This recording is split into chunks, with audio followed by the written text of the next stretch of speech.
Yan. mga kababayan ko. Sa 15 taon akong nanungkulan bilang chairman ng PGH Cancer Institute. Maraming pasyente po ang kumatok sa pinto ng aking opisina noon. Naghahanap po ng mga gamot. Inihintay nila ang kanilang chemotherapy na wala pa sa amin. Ang naisagot ko po sa kanila ay pasensya na po, wala pa po tayong gamot, wala po tayong budget para sa inyong mga gamot. Naghihintay po tayo. Wala po kami magagawa, mahirap po tayo na bansa. Sa mga pangyayari po ngayon sa ating lipunan, lahat ng nakikita natin, mali po pala ang aking mga sinabi noon.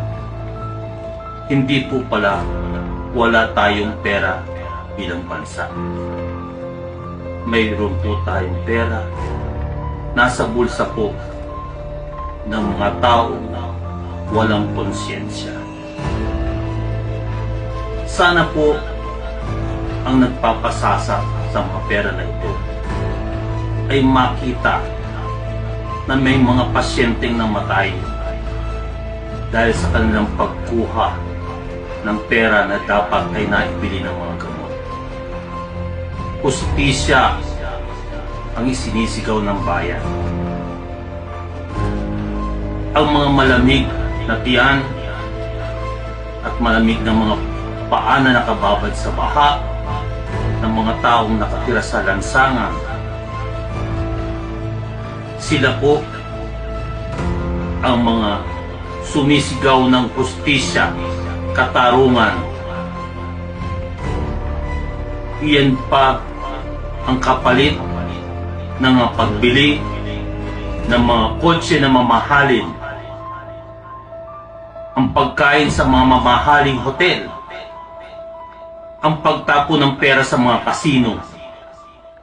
Dapat po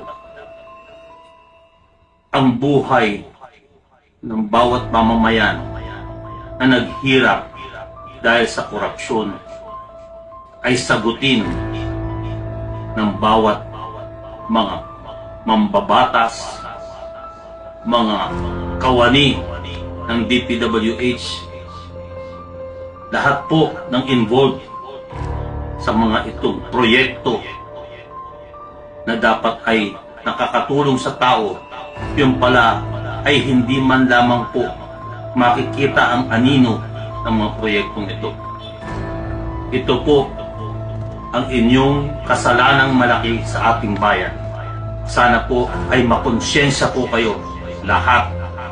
Sigaw ng bayan, katarungan, hustisya para sa mga taong kinitil ng korupsyon ng mga taong ito.